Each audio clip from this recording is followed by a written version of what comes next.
I'm endlessly fascinated and curious about the world around us, about business, about politics, about the arts, about culture, developments, social issues, and the people. Most importantly, about the people that are shaping our future.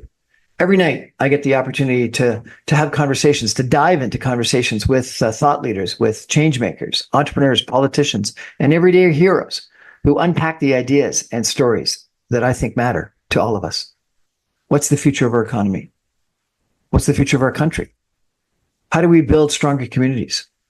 What can we learn from music, theater, sports, politics, the arts? How does policy shape our real lives? What does leadership look like, real leadership in today's environment? If it's interesting and relevant and topical and we're talking about it, you'll hear about it here at 6 o'clock on the Brian Crombie Radio Hour. I want to have real conversations, in-depth conversations. These are ideas we're sharing. This is the Brian Crombie Radio Hour. Thanks for joining me.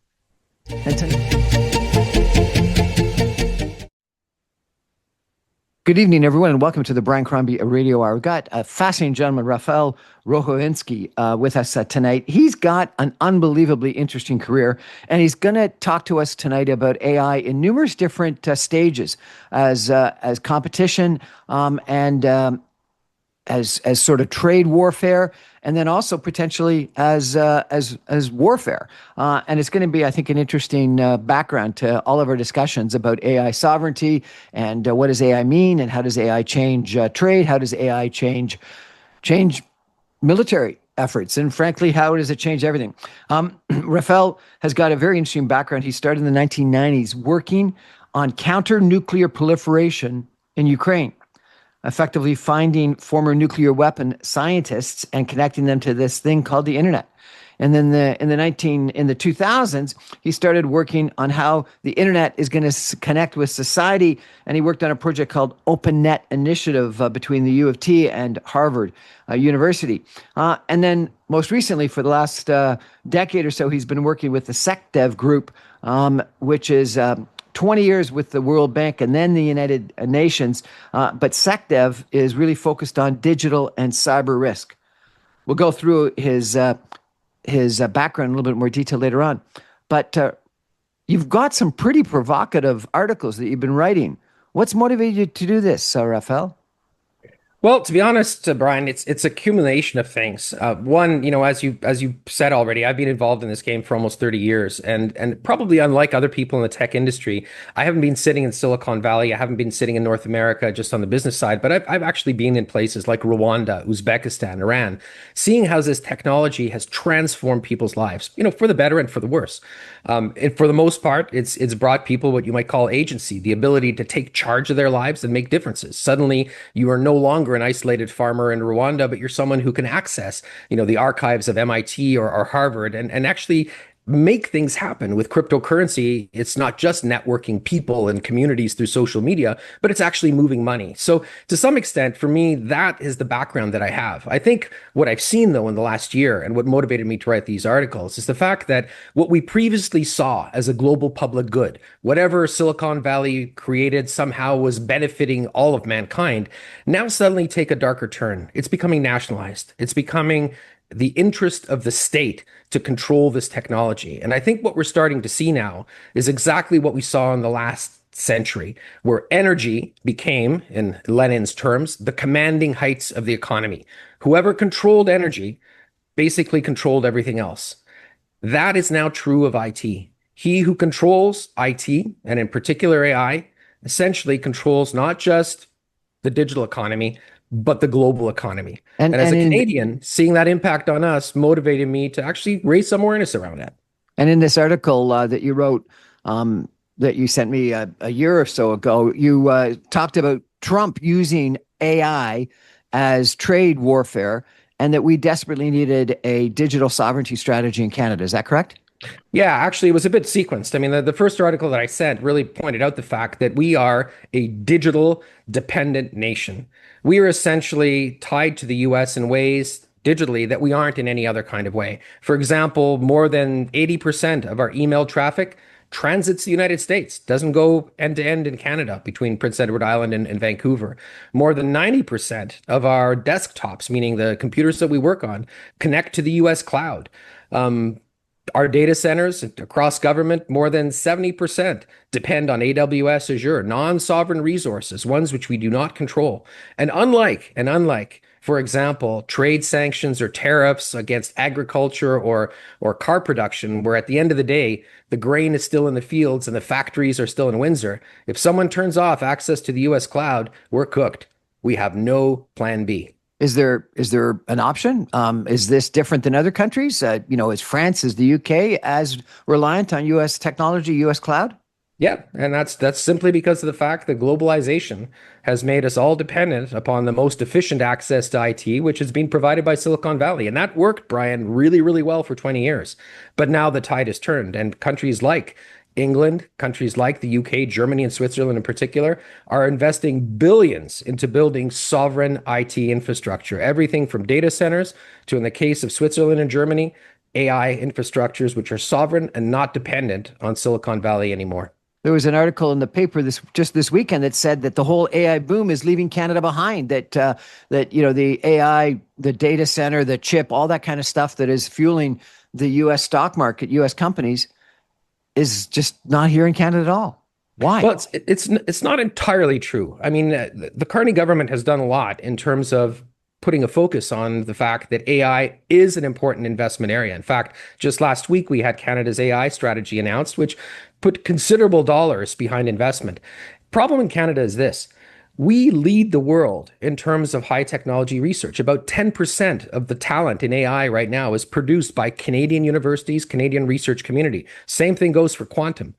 But we only control about 1% max, sorry, 0.1% of investment. So there's a big disbalance between our potential for creating R&D and our ability to be able to capitalize it. Quite simply, there isn't the investment culture or the kind of compellence, to look at this as an opportunity by Canadian investors to really make that happen. Why? I don't know. It's a good question. We complained in the 1960s about the Avro Arrow, that we somehow cut that program and it disappeared. And yet we sell the Avro Arrow or the equivalent of the Avro Arrow every day in terms of talent that flows south of the border. I think really it's a question of national mindset. If we took on IT, and don't forget, we are a country bound coast to coast by telecommunications, just like we were by railways in the last century, we need to be thinking of building a digital Canada along the same kind of basis. So it's a mindset change, I think, more than anything else. And certainly not a question of capital and certainly not a question of talent. I interviewed John Rufala of Mavericks Private Equity, and he said that digital sovereignty was one of the number one issues that we had in Canada. Absolutely right. 100% because of our dependency. Again, as I just finished telling you, tariffs may idle factories in Windsor, but those factories are there. You turn off access to the cloud, you essentially turn off the ability for Canadian business to work. It is a strategic issue. Do you really think that's a risk? Would the Americans turn it off? Well, if you remember last Friday, Howard Lutnick, the Secretary of Commerce, issued a statement that prevented Anthropic from making its most powerful model, Mythos, available to foreign nationals. That is the first shot in what I think we will see of a long series of ways that access to AI models in particular is going to be leveraged for strategic advantage, not just by the United States here, by the way, but by the two countries that really control the commanding heights, the United States on one hand and China on the other. John also said something to the effect of that there's been leaders of American IT, AI, even social media companies that have appeared before Congress. And when asked if they were demanded to provide information, confidential information to the U.S. government of Canadians, of foreigners, they would, and they had to.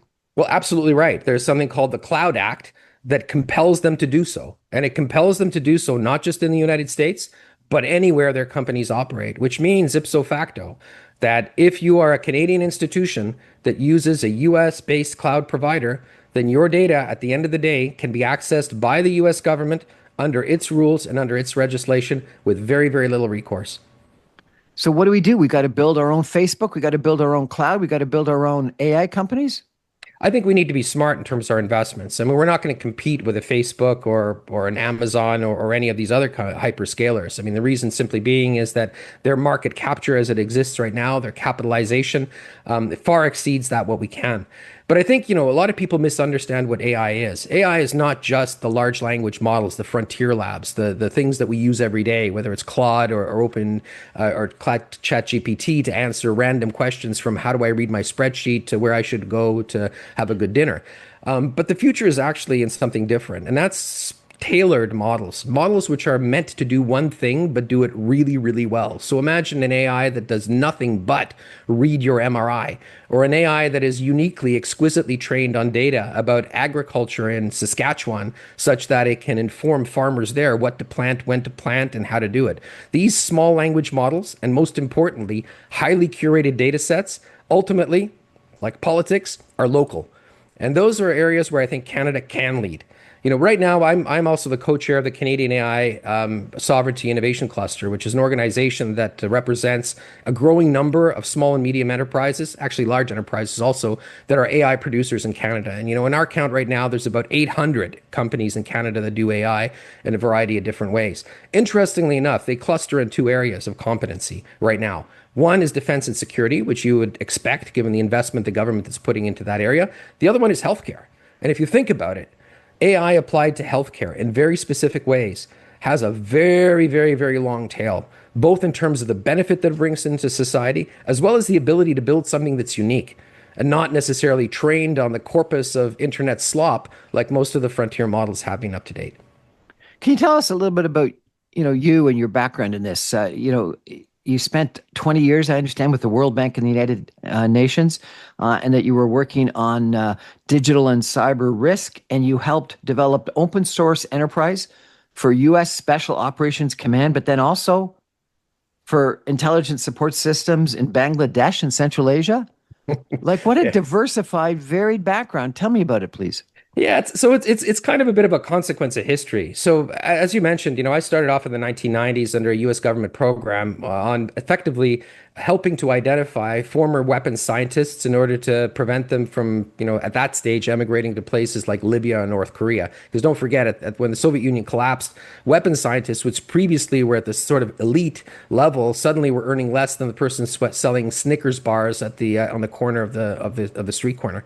So, how do you get physicists connected or civilianized in the 1990s? Well, you do that by connecting them to large scale experiments. So the only way we could do that was by connecting them to the internet. So I got into the game of actually helping build the internet very, very early. And because of the nature of the work that I was doing, first in Ukraine, then in places like Tajikistan, actually in Russia also, I got to know the community that was building the internet. And it was very, very different than the community that we saw here in North America. Here, these were engineers that were sort of working on a technical task.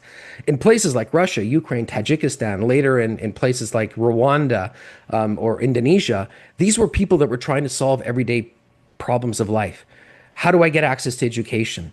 How do I set up some way of being able to trade goods that I have? How do I get my family to a larger or better economic standard of life? So their motivation for using the internet was not to build this wonderful, exquisite tool, but it was actually to solve everyday problems, which is why you started it seeing used in very counterintuitive ways. Cyber criminality isn't the exception to the rule. Cyber criminality was the way that people create economic opportunity when otherwise they are constrained by society to do so because they live in a civil war zone, because they live in a zone where society is highly stratified. So I got very interested in understanding those kinds of undercurrents. Like, how does technology evolve according to need rather than technology or doing according to some kind of technological path? How we got into open source was very easily. When social media or when the internet started becoming social, I realized that this was the world's largest water cooler. This is where people would gather in order to have the kinds of conversations that they would have within their family or among trusted friends. And if there was some way of being able to listen into these public conversations, it's not, surveillance of one-to-one type stuff, but this is listening to these large conversations that we had in the 1990s or the 2000s on Facebook and elsewhere. Suddenly you could start interpreting the world much in the same way as if you were looking at it on a map, or much in the way that you were looking at it in the media, but in a lot more depth. So by being able to create techniques and methodologies that allowed you to actually focus in on that, we could do remarkable things. For example, at one stage of game during the Syrian civil war, we could actually track a battle going on in a city by the way that people were reporting it on Twitter. So as troops moved street corner to street corner, we would pick up those tweets. We would say, this person's located here, and then we could plot it on a map. So that was the remarkable thing about it. Artificial intelligence, frankly, came naturally to us because a lot of what we were doing was sort of large scale modeling using mathematics. So when all of a sudden the algorithms allowed us to take out the mechanistic components of doing that, sort of like the calculator made math easier, AI became almost a natural thing for us, and we started incorporating it into both products and services that we give. And it's not just governments. I mean, I emphasize Bangladesh because we were working on counterterrorism there. But on the other hand, we also track cryptocurrency use in places like Myanmar. We also work with corporations that are trying to understand their digital risk footprint. In other words, how are they vulnerable? Where are they vulnerable? So this is the kind of work that we've been increasingly been engaged with, and AI is a central part of it. What an absolutely fascinating background. There was this controversy a couple of years ago when Facebook provided a whole bunch of their information about people to a political consulting company. Yes. Cambridge Analytica. and there was a big negative reaction toward making use of people's personal information to figure out, how they were going to vote and then influence how they're going to vote. How does that marry up with what you've just been describing and being able to, do counterterrorism or trying to figure out where a war is happening? Well, so Cambridge Analytica took a slightly, I would say, unethical approach to this because they used what was considered to be private survey data as a means of then creating target lists that they used to launch information operations.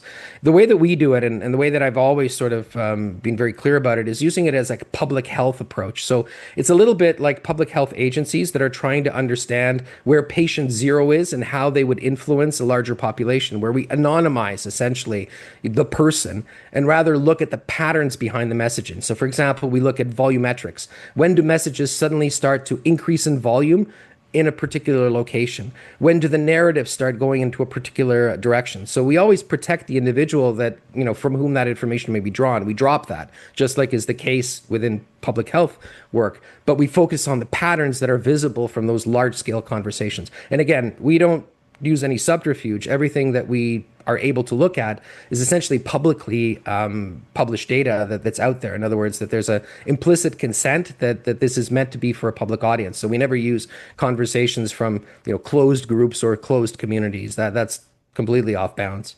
If this first article 2 years ago was about, or a year and a half ago was about Trump and trade using AI from a trade competition standpoint, I think you then published another article that really talked about global competition in AI. So we're going to take a break. And when we come back, we're going to explore this global competition in AI. Stay with us, everyone. Back in just 2 minutes. Welcome back, everyone, to the Brian Crombie Radio Hour. Having, I think, a really interesting and very timely and critical conversation tonight about really digital sovereignty in Canada. But it's got a lot of different aspects to it. We're chatting with Rafal Rohozinski, who's got, it would appear, 30 years of experience in first the internet and then doing this work around the world with former nuclear weapons scientists and internet in Bangladesh and Asia and Africa. My gosh, what an incredible career you've had.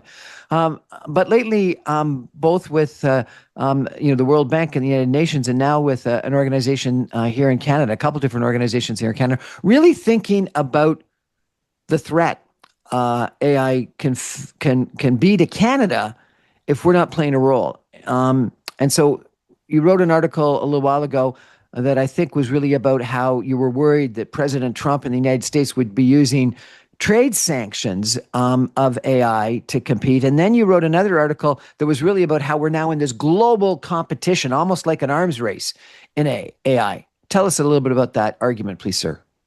Yeah, well, first of all, I think it's really important to recognize just the scale of investment that's going into AI, just to put it in historical context. So if you think about the large-scale programs that the U.S. government has had this century, we had the Manhattan Project, we had the electrification of the United States, we had the build-out of the interstate new road system, you had the Apollo program.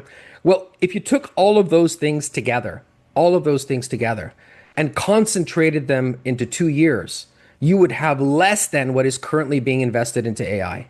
Okay? In regularized dollars, we're talking about $1.2 trillion, that is being chunked into this particular area. So the level of investment itself is enormous, which indicates to you, I think, the seriousness with which this is being taken as a strategic asset. But the US is only one of two AI superpowers. The other one is China. And what's interesting is that there isn't just a geopolitical or ideological difference between these two countries.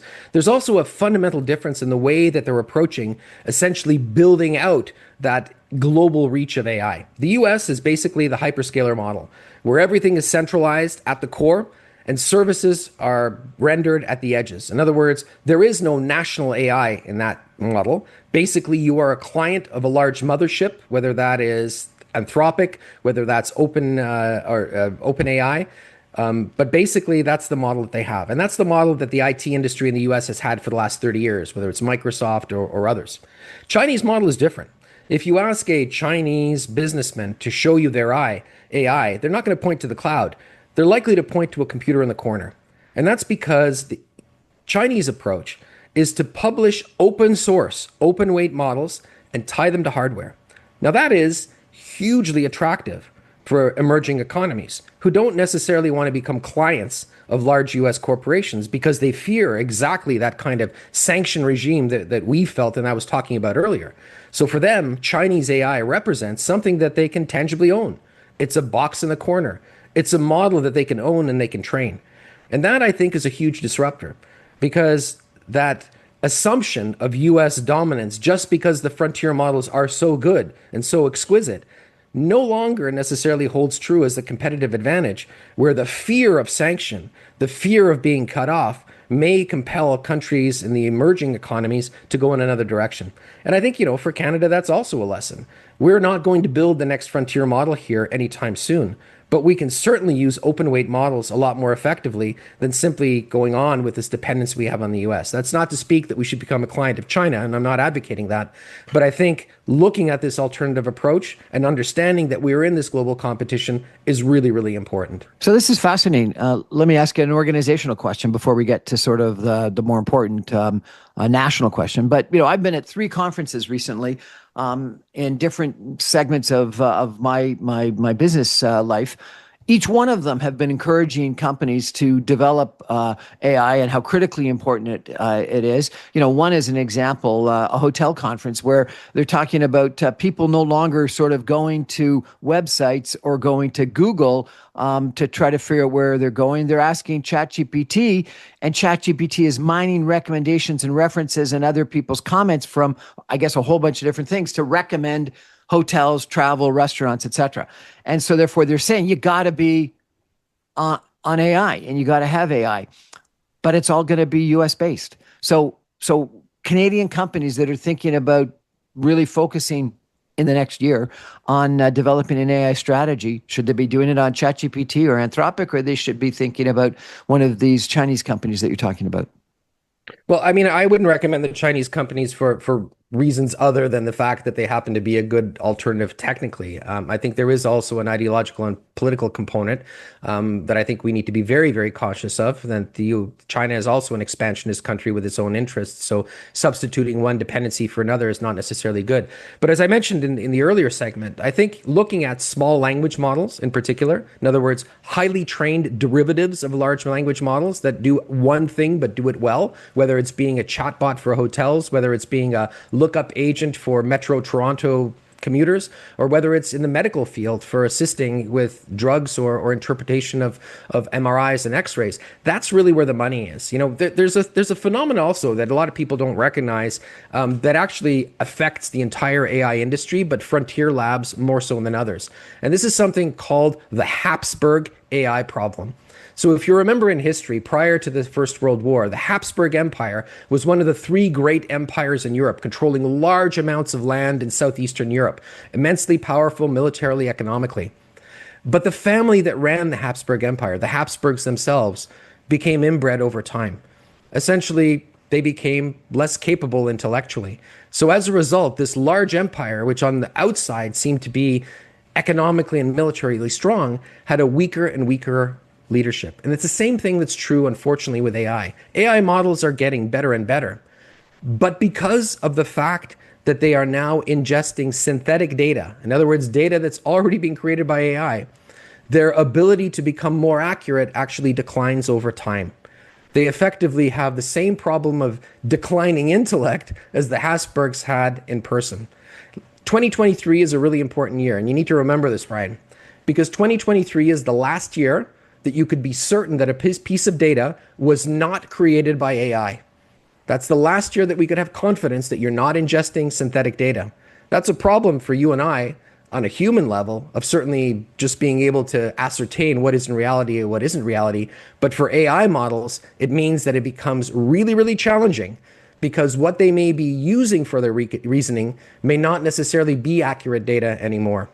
And that's a huge challenge because at the technical level right now, and this is a well-known open secret in the AI community, there is no way of being able to differentiate between synthetic data or data which is not synthetic.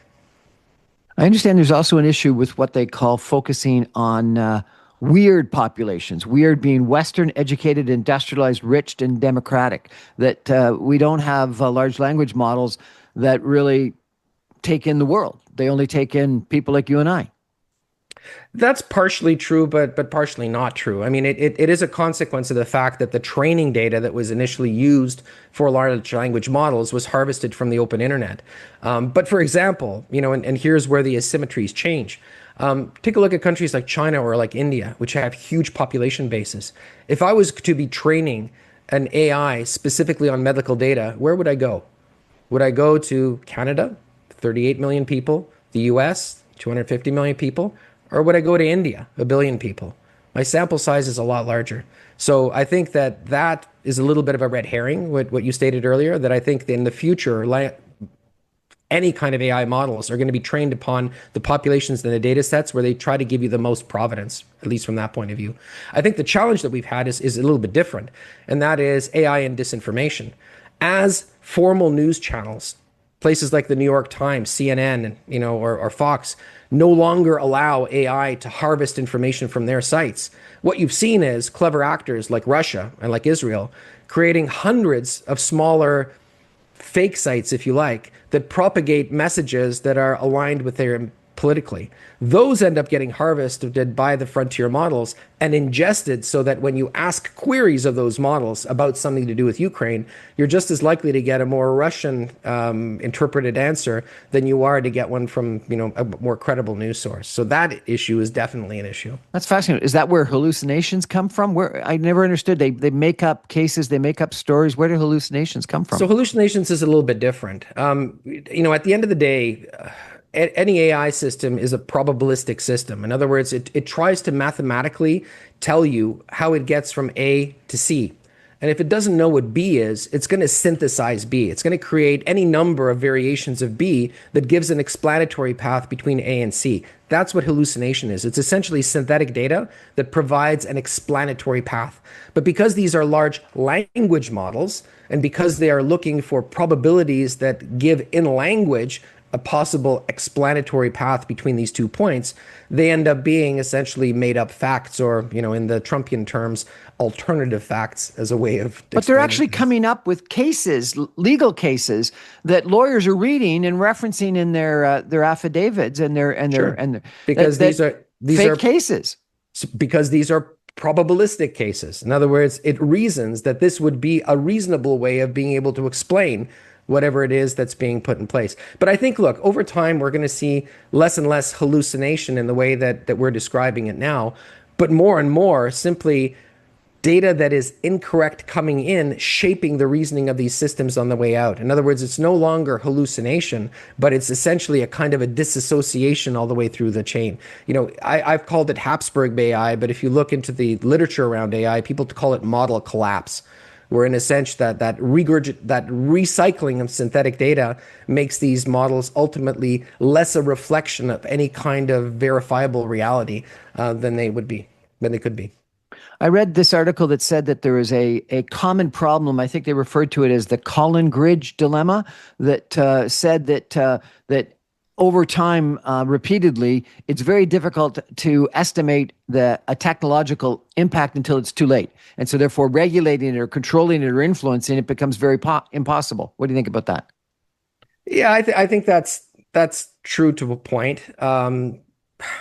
the whole issue of how you govern these systems, I think, is an emerging area where nobody necessarily has any particularly, good or promising avenue, except for the fact that keeping humans in the loop and on the loop is absolutely essential in the way that these systems evolve. And I think, here I would definitely give a shout out to Anthropic, which among the frontier labs has been the most conscious of that. And in fact, some of the work that they've done publicly and not so publicly over the last half year has been saying, look, we need someone to mark our homework. We can't be responsible both for coming up with our homework, writing our homework, and marking it, such as the case right now. If we want to have decision traceability, if we want to have data traceability, then there has to be a function outside of us that actually compels us to be able to report on that. And that's I think, both a huge opportunity, Brian, for anyone listening here in terms of, do I want to set up my next business doing AI? Auditability of AI, that's a big one, but also a huge risk if it doesn't happen. So we started out this segment talking about global competition. Is there a global competition, or is it just the United States and China and the rest of us are just, out of the game? I think the global competition is just starting. Certainly, I think the marker that was thrown on the table, specifically by the Trump administration, which is to say, we are going to treat AI as a sovereign strategic resource, which we will both regulate and use as a lever, carrot and a stick. That is the starting pistol for all countries to recognize if we are going to be in the game for the commanding heights of the global economy, we need to get at it. Countries in Europe, I think, have been quicker and frankly have put in more capital resources than Canada has. Canada announced $2 billion into strategic AI. France committed 100 billion euros. There's a little bit of a difference that way. Hold it. Say that again, please. We committed 2 billion and they committed 100 billion euros. 100 billion euros. Yeah. So, there's a difference there, right, in terms of scale and scope. On the other hand, we have immense research potential. As a multi-ethnic, multicultural country that has attracted the best and the brightest in the world, we generate 10% of the world's AI research and development talent. In quantum, we are the leaders. And this is another technology we should talk about in some other segment. But the reality is we need to be able to then convert that into a national project. And by that, I don't mean waiting for the daddy state to suddenly start dishing out billions of dollars for critical infrastructure build out. What I mean by that is provinces, and in particular Canadian businesses and investors, to start recognize that the investment should be here, that there's a potential here. We already generate over $38 billion out of our AI industry as it stands right now. Problem is that we consume about $14 billion in terms of basic infrastructure and models from elsewhere. So we are the equivalent of hewers of wood and drawers of water, but in the digital age right now as well. We need to change that, but that's a mindset change. It's not an impossibility change. Well, this is fascinating. We started out by talking about AI as a trade weapon. Then we talked about the global competition. What really got me interested in meeting you is an article that you wrote about AI in warfare.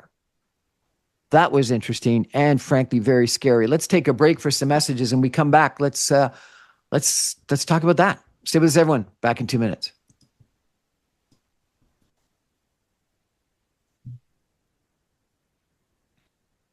Welcome back, everyone, to the Brian Crombie Radio Hour. I've got an AI, an internet, a IT, world global expert, Rafal Rohozinski, with us tonight. You're coming into us tonight from Ottawa. Is that correct? That's correct. Yeah. Really appreciate you joining us, sir. What really got me intrigued was an article you wrote about land-based AI warfare. Is that correct? Yeah, this was something that was inspired in part by visiting CanSec a few weeks ago, which is Canada's largest security and defense show, and really being fascinated to see, how has AI been incorporated into the kinds of, products, tools, weapons that are now being pitched to the Department of National Defense. What is happening?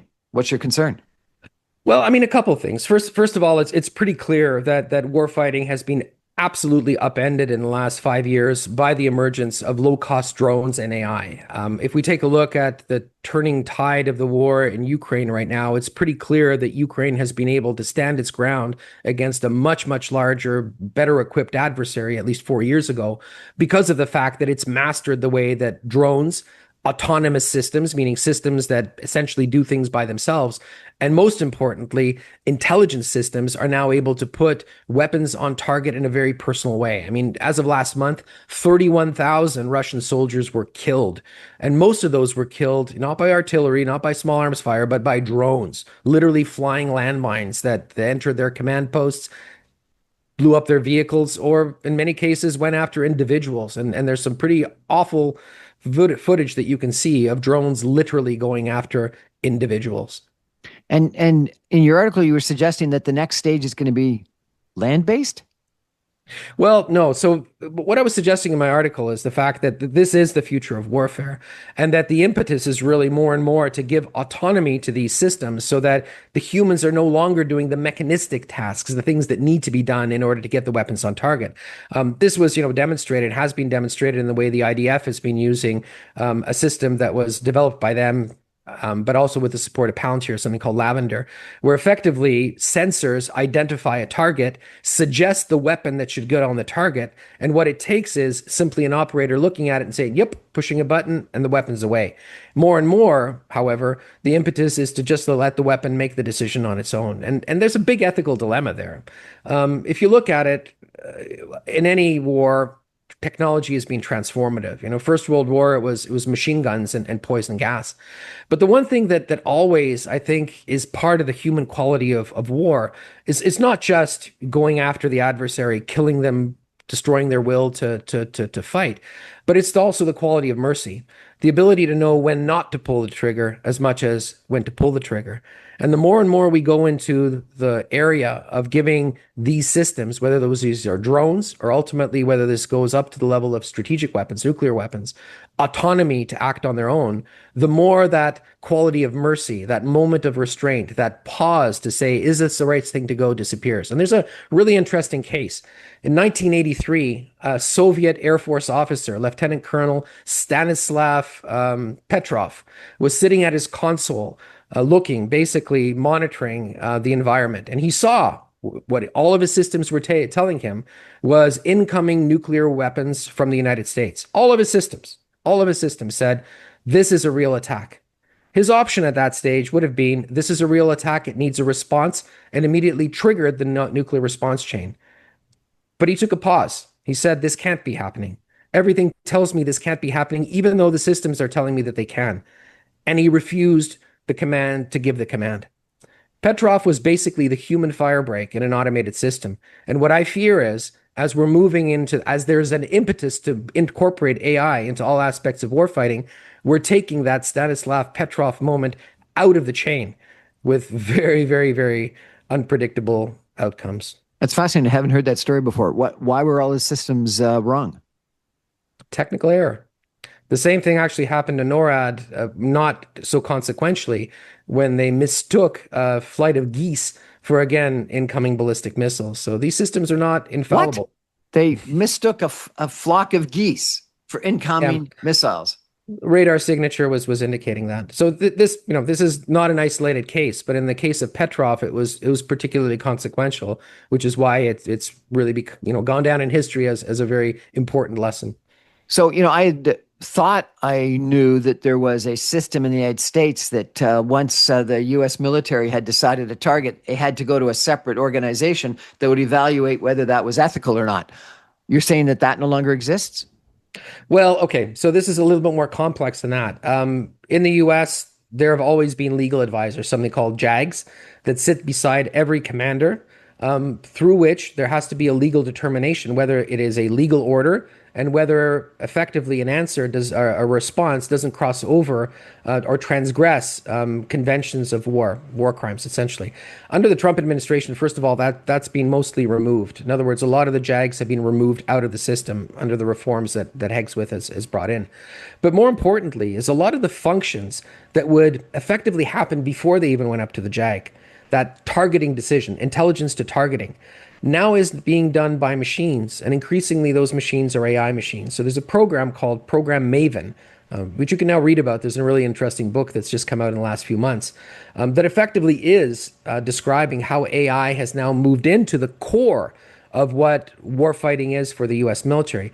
Maybe the more worrying thing is that there's also an impetus to start putting these systems in to that highest tier of strategic systems, which is something known as the nuclear command and control chain, NC3. Now, nobody's talking about making AI responsible for the launch of nuclear weapons, but they are talking about using AI in what is known as NC3 adjacent systems. In other words, the unclassified sensor systems that effectively create the decision space for a commander to decide on how to respond using nuclear weapons. And that's the worry, because it's those systems that are subject to things that we talked about earlier. Hallucination, for one, poor information, second, deliberate cyber attack, third. So we're talking about systems that have a vulnerability, but the impact of which would affect that most critical of functions, which is the decision to use nuclear weapons. So I've heard two very different opposite points of view of the role of drones, of AI, of automated systems in warfare. One is that it'll mean a lot less killing because you don't have people at the front line. It'll just be robots or drones that are killing one another. And so therefore it makes war less lethal. And then another point of view is, well, yeah, but when it's less lethal, it's therefore easier to start. And so therefore there'll be a lot more wars. What do you say to that, sir? Well, I mean, I think the 31,000 dead Russians would probably disagree with you in terms of drones being less lethal, as would the 68,000 dead Palestinians.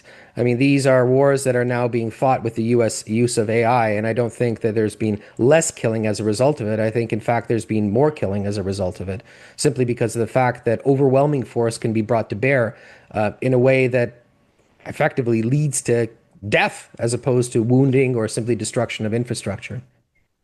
It also seems more targeted. There's been really, I think, assassinations of ayatollahs and of generals and of leading people that I don't remember hearing about in past wars. It's somehow, whether it's intelligence or AI or drones or whatnot, we're targeting specific people. Is that good or is that bad?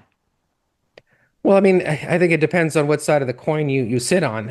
In fact, in the article that I wrote, I referenced a short film that was done by Max Tegmark in, I believe, 2017 called Slaughterbots. And if anybody hasn't seen it, look it up on the internet. It's worth looking at.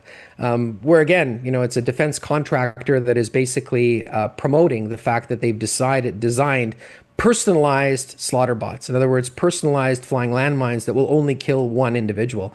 I don't think we're very far away from that. I mean, we're already now using it categorically. In fact, the whole, I mean, how AI is used in drones, besides autonomy, is visual identification. In other words, just like your Waymo taxi knows how to self-drive itself around Austin, a particular drone can be programmed to go after Brian Crombie in Toronto, and it'll find you and it'll kill you. So we are in that future right now. The ethics of it, I think, are something that should give us pause. If people want to follow you, because I've found you absolutely fascinating, your writing, is there an easy way? Is there a website or Twitter or LinkedIn? How can people read your articles most easily? So two ways. I mean, LinkedIn, if they want to see what I post generally, but I also have a Substack, which is at SecDev, SECDEV. We put out something called Flash Notes, which are a little bit like, if you like, the public face of some of the research and the work that we do. And you'll see that I write a lot of topics, both on cyber, AI, also cryptocurrency, which we should talk about at some stage in the game also, Brian, because there's a whole global revolution in the way that cryptocurrency is being used in the developing world, which is very, very different than in North America, and that we have to be conscious of. But yeah, Substack and LinkedIn are the best ways to follow me. We're going to take a final break and come back with some concluding comments in 2 minutes. Fascinating conversation today. Stay with us, everyone. Back in 2.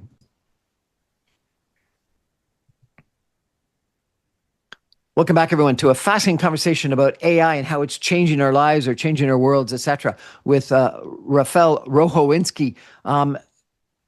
Sir, this has been really interesting. I really appreciate it. If if Mark Carney or Evan Solomon, our cabinet minister responsible for AI, read your articles or listened to this interview and said, I've got to talk to this guy, and invited you over for a long conversation and said, what the blank should I be doing?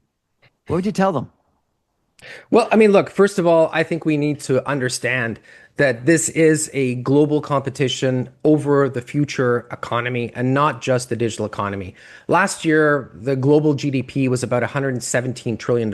By some estimates, about 60% of it is now dependent on digital. That means either it is the digital economy, or it is a good or service or product which would not be possible unless it was delivered through or supported by digital. So we're really in an age where this is the most important investment we can be making. I think we need to look at digital in Canada the same way that we looked at the railway building project. This is a core infrastructure that unless we own it, unless we operate it, unless we're able to protect it and grow it, we are going to become a client state rather than a partner state. And as you know, a wise man once said, if you're not at the table, then you're the meal. And I think we need to be very, very conscious of that. Again, that doesn't necessarily require the government to be the only mechanism. The government needs to lead. It needs to provide leadership. It needs to create the space. More importantly, and I think this is, where politically I sit, the government needs to de-risk investors into making the choices that help build this out. In other words, it's not the nanny state that's going to be building it. It's the nanny state that provides the space for the private sector to build it out. And I think that's crucially important. I think we also need to recognize that there is an ethical dilemma around AI. This is, at the end of the day, a cognitive technology. So if past industrial revolution essentially did away with the need for human labor by using mechanisms to do it, in the information age, AI reduces the cognitive need for individuals to do certain things. In other words, it takes the mechanistic cognitive tasks out of doing things. And because of that, the ethical dilemma is this: cognitive capture. We become over dependent on these technologies, giving up the sort of autonomy over spaces of understanding in terms of how they work. That's a challenge because it's a fine line. People can say the art of writing was lost when we stopped using the quill and pen. And to some extent, they may be right because of the speed at which we wrote then is very different, but then by the speed that we write on word processors. But on the other hand, it also made other processes possible that would not have been possible if we were stuck with pen and paper. That's the same thing that's true with AI. But what we lose along the way, that I think is a lot less clear. And I think that that's something that requires a lot of reflection and thought before we simply go head over heels into the AI revolution. A generation ago with the internet, there was a conversation about, do we need to have and support national champions, Northern Telecom, BlackBerry, stuff like that. I understand that we've got two companies that are real leaders. They're unicorns supposedly in their sort of private valuations. I think it's called Cohere in AI and Xanadu in quantum computing. Should you be arguing to Mark Carney, we need national champions and support national champions?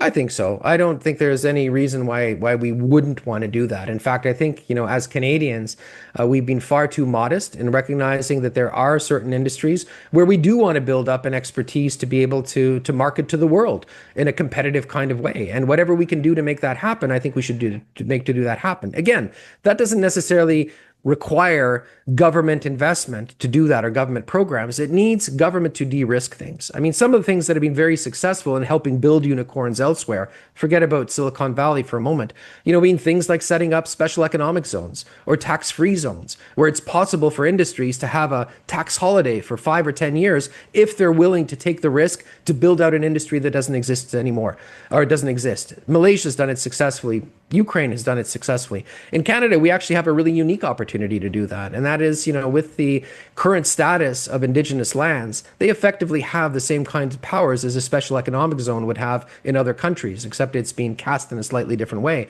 So there's a potential for a partnership between Canada's Indigenous community and Canada's IT community to actually build these special economic zones that would help to build a national project and national competitiveness in a very unique kind of way. It takes creativity, Brian. I think that's where we as Canadians really have to get a little bit off of our value based and sort of a little bit of this, maybe a little bit of that. I'm sorry about this, I'm sorry about that kind of attitude, and recognize that we are in a competitive world and we have certain advantages and we should take advantage of those advantages. Not give up our values, but be a little bit more clear-minded and recognize that if we're going to succeed, it's going to take effort, imagination, and enthusiasm. Are you excited about how AI is going to change the world and our life, or are you scared about how AI is going to change our world and our life? So if I think back to how I felt about the internet in the 1990s, I'm probably sitting in the same place. I realize that it's going to be absolutely transformative, but I also realize that that transformation is going to be both positive and negative, and simply being prepared for that, recognizing that there are always two sides to a coin here, I think that's the important part. But yeah, I'm generally optimistic, but at the same time recognizing that we are going to be faced with significant dilemmas that we're just going to have to work our way through. Rafal Rohozinski, thank you so much. What a fascinating conversation. Thank you very much, Brian. That's our show for tonight, everybody. Thank you for joining. I remind you, I'm on every Monday through Friday at 6 o'clock on 960 AM. You can stream me online at www.saga960am.ca. All my podcasts and my videos go up on my website, briancrombie.com. And I'm not sure. I think AI can access it. I'll have to check that out. Thanks, for everybody. Good night.